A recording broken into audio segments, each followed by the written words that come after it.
Hello friends, welcome on your YouTube channel Raj study point. आज हम history class 8th chapter 9 राष्ट्रीय आंदोलन का संगठन, इस चैप्टर के 4 पार्ट हम अपने यूट्यूब चैनल राज स्टडी पॉइंट पर अपलोड कर चुके हैं। आज ये हमारा पार्ट 5 है। इसमें हम पढ़ेंगे 1922 से 1929 की घटनाएं। महात्मा गांधी हिंसक आंदोलनों के विरुद्ध थे। इसी कारण फरवरी 1922 में जब किसानों की एक भीड़ ने चोरी चोरा पुलिस थाने पर हमला कर उसे जला दिया तो गांधी जी ने अचानक असहयोग आंदोलन वापस ले लिया। फरवरी 1922 में क्या होता है, किसानों की जो एक सभा होती है, भीड़, उसने क्या करा, चोरी चोरा में पुलिस थाने पर हमला कर उसको आग के हवाले कर दिया और उस थाने को जला दिया। इस हिंसक घटना के तुरंत बाद गांधी जी ने अपना असहयोग आंदोलन वापस ले लिया। उस दिन 22 पुलिस वाले मारे गए थे। किसान इसलिए बेकाबू हो गए थे क्योंकि पुलिस ने उनके शांतिपूर्ण जुलूस पर गोली चला दी थी। इसलिए किसानों ने भी उनके थाने को जला दिया। और इस घटना के बाद गांधी जी ने असहयोग आंदोलन अपना वापस लिया था। असहयोग आंदोलन खत्म होने के बाद गांधी जी के अनुयायी ग्रामीण इलाकों में रचनात्मक कार्य शुरू करने पर जोर देने लगे। चित्तरंजन दास और मोतीलाल नेहरू जैसे अन्य नेताओं की दलील थी कि पार्टी को परिषद चुनावों में हिस्सा लेना चाहिए और परिषदों के माध्यम से सरकारी नीतियों को प्रभावित करना चाहिए।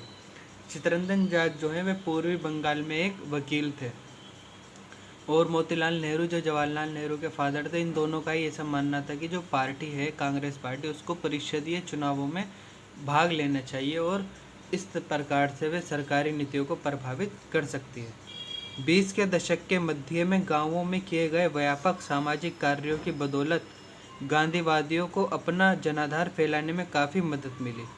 जो इन्होंने 20 के दशक में गांवों में सामाजिक कार्य किए, उसके द्वारा इनका क्या हुआ, जनाधार काफ़ी फैला। 1930 में शुरू किए गए सवर्णीय अवज्ञा आंदोलन के लिए यह जनाधार काफ़ी उपयोगी भी साबित हुआ। 1930 में कौन सा आंदोलन शुरू किया गया था? सवर्णीय अवज्ञा आंदोलन। भारतीय कम्युनिस्ट पार्टी और हिंदुओं के संगठन राष्ट्रीय स्वयंसेवक संघ आरएसएस की स्थापना 20 के दशक के मध्य की दो महत्वपूर्ण घटनाएं थी। 20 के दशक, जो 1920 के दशक था, उसके मध्य की दो महत्वपूर्ण घटनाएं कौन सी थी? एक तो भारतीय कम्युनिस्ट पार्टी का गठन होना और दूसरी थी आरएसएस, जो हिंदुओं का संगठन था, राष्ट्रीय स्वयंसेवक संघ। इन दोनों की ही जो स्थापना हुई, ये क्या थी? 20 के दशक के मध्य की महत्वपूर्ण घटनाएं बनी। भारत के भविष्य को लेकर इन पार्टियों की सोच में गहरा फर्क रहा है। अपने अध्यापकों की सहायता से उनके विचारों के बारे में आप पता लगा सकते हैं। उसी दौरान क्रांतिकारी राष्ट्रवादी भगत सिंह भी सक्रिय थे। 20 के दशक में क्या था? क्रांतिकारी राष्ट्रवादी जो थे शहीद भगत सिंह, वो भी सक्रिय थे। इस दशक के आखिर में कांग्रेस ने पूर्ण स्वराज का प्रस्ताव पारित किया। जवाहरलाल नेहरू की अध्यक्षता में 1929 में पारित किए गए इस प्रस्ताव के आधार पर 26 जनवरी 1930 को पूरे देश में स्वतंत्रता दिवस भी मनाया गया। 1929 में जो कांग्रेस की मीटिंग होती है, उसके अध्यक्ष कौन बने? जवाहरलाल नेहरू। और फिर इन्होंने ये निर्णय भी लिया गया इस मीटिंग में कि वो 26 जनवरी 1930 को स्वतंत्रता दिवस मनाया जाएगा। बहरे कानों को सुनाने के लिए धमाके की ज़रूरत होती है। इंकलाब जिंदाबाद। भगत सिंह, चंद्रशेखर आज़ाद, सुखदेव और उनके जैसे अन्य क्रांतिकारी राष्ट्रवादी औपनिवेशिक शासन तथा अमीर शोषक वर्गों से लड़ने के लिए मजदूरों और किसानों की क्रांति चाहते थे। अपने साथी राष्ट्रवादी बी के दत्त के साथ भगत सिंह ने 8 अप्रैल 1929 को केंद्रीय विधान परिषद में क्या करा? बम फेंका था। क्रांतिकारियों ने अपने पर्चे में कहा था कि उनका मकसद किसी की जान लेना नहीं, बल्कि बहरों को सुनाना है तथा विदेशी सरकार को उसके द्वारा किए जा रहे भयानक शोषण से अवगत कराना है। भगत सिंह, सुखदेव और राजगुरु, इन तीनों ही क्रांतिकारियों को 23 मार्च 1931 को फांसी पर चढ़ा दिया गया था। उस समय भगत सिंह की आयु सिर्फ 23 वर्ष थी। नेक्स्ट हमारा टॉपिक है दांडी मार्च। पूर्ण स्वराज अपने आप में आने वाला नहीं था, इसके लिए लोगों को लड़ाई में उतरना था। 1930 में गांधी जी ने ऐलान किया कि वे नमक कानून तोड़ने के लिए यात्रा निकालेंगे। उस समय नमक के उत्पादन और बिक्री पर सरकार का एकाधिकार होता था। महात्मा गांधी और अन्य राष्ट्रवादियों का कहना था कि नमक पर टैक्स वसूल खाना पाप है, क्योंकि यह हमारे भोजन का एक बुनियादी हिस्सा होता है। नमक सत्याग्रह ने स्वतंत्रता की व्यापक चाह को लोगों की एक खास शिकायत सभी से जोड़ दिया था और इस तरह अमीरों और गरीबों के बीच मतभेद पैदा नहीं होने दिया। गांधी जी और उनके अनुयायियों ने साबरमती से 240 किलोमीटर दूर स्थित दांडी तट तक पैदल चलकर गए और वहां उन्होंने तट पर बिखरा नमक इकट्ठा करते हुए नमक कानून का सार्वजनिक रूप से उल्लंघन भी करा। उन्होंने पानी उबालकर भी नमक बनाए। इस आंदोलन में किसानों, आदिवासियों और महिलाओं ने बड़ी संख्या में हिस्सा लिया। नमक के मुद्दे पर एक व्यावसायिक संघर्ष संघ ने पर्चा प्रकाशित किया। सरकार ने शांतिपूर्ण सत्याग्रहियों के निर्मम दमन के जरिए आंदोलन को कुचलने का प्रयास किया। हजारों आंदोलनकारियों को जेल में डाल दिया गया। भारतीय जनता के साझा संघर्षों के चलते आखिरकार 1935 के गवर्नमेंट ऑफ इंडिया एक्ट में प्रांतीय स्वायत्तता का प्रावधान किया गया।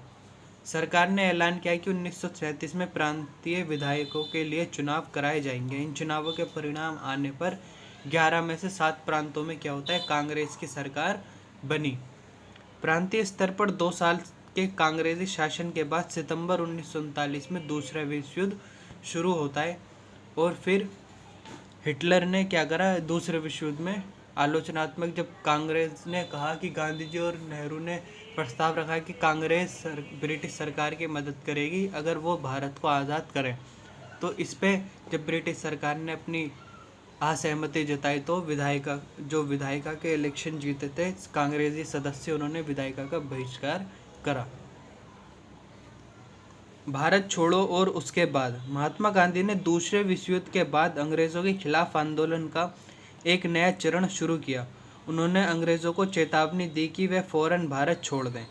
गांधी जी ने भारतीय जनता से आह्वान किया कि वे करो या मरो के सिद्धांत पर चलते हुए अंग्रेज़ों के विरुद्ध अहिंसक ढंग से संघर्ष करें। गांधी जी और अन्य नेताओं को फौरन जेल में डाल दिया गया। इसके बावजूद यह आंदोलन फैलता गया। किसानों और युवाओं, इन दोनों ने ही क्या करा, इस आंदोलन में बड़ी संख्या में शामिल हुए। विद्यार्थी अपनी पढ़ाई लिखाई छोड़कर आंदोलन में कूद पड़े। देश भर में संचार और राजसत्ता के प्रतीकों पर हमले हुए। बहुत सारे इलाकों में लोगों ने अपनी सरकार का भी गठन कर लिया। सबसे पहले अंग्रेज़ों ने बर्बर दमन का रास्ता अपनाया और 1943 के अंत तक 90,000 से ज़्यादा लोगों को गिरफ्तार कर लिया था। लगभग 1,000 लोग पुलिस की गोली से मारे गए थे। बहुत सारे इलाकों में हवाई जहाज़ों से भी भीड़ पर गोलियां बरसाने के आदेश दिए गए, परंतु आखिरकार इस विद्रोह ने ब्रिटिश राज को घुटने टेकने के लिए मजबूर कर दिया था।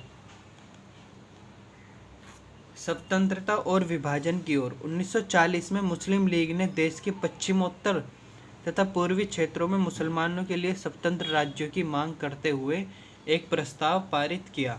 इस प्रस्ताव में विभाजन या पाकिस्तान का जिक्र नहीं था। मुस्लिम लीग ने उपमहाद्वीप के मुसलमानों के लिए स्वायत्त व्यवस्था की मांग क्यों की थी? 1930 के दशक के आखिरी सालों में से लीग मुसलमानों और हिंदुओं को अलग अलग राष्ट्र मानने लगी थी। इस विचार तक पहुंचने में 20 और 30 के दशकों में हिंदू और मुसलमानों के कुछ संगठनों के बीच हुए तनावों का भी हाथ रहा होगा। 1937 के प्रांतीय चुनाव संभवतः इससे भी ज़्यादा बड़ा कारण रहे। इन चुनावों में मुस्लिम लीग को इस बात का यकीन दिला दिया था कि यहाँ मुसलमान अल्पसंख्यक हैं और किसी भी लोकतांत्रिक संरचना में उन्हें हमेशा गौण भूमिका निभानी पड़ेगी। लीग को यह भी भय था कि संभव है कि मुसलमानों को प्रतिनिधित्व ही न मिल पाए। 1937 में मुस्लिम लीग संयुक्त प्रांत में कांग्रेस के साथ मिलकर सरकार बनाना चाहती थी, परंतु कांग्रेस ने इस प्रस्ताव को स्वीकार नहीं किया, जिससे फासला और बढ़ गया। 30 के दशक में मुस्लिम जनता को अपने साथ लामबंद करने में कांग्रेस की विफलता ने भी लीग को अपना सामाजिक जनाधार फैलाने में मदद दी और 1940 के दशक के शुरुआती सालों में जिस समय कांग्रेस के ज़्यादातर नेता जेल में थे, तो उस समय लीग को अपना प्रभाव फैलाने में बहुत सहायता मिली। 45 में विश्व युद्ध खत्म होने के बाद अंग्रेज़ों ने भारतीय स्वतंत्रता के लिए कांग्रेस और लीग से बातचीत शुरू कर दी। यह वार्ता असफल रही क्योंकि लीग का कहना था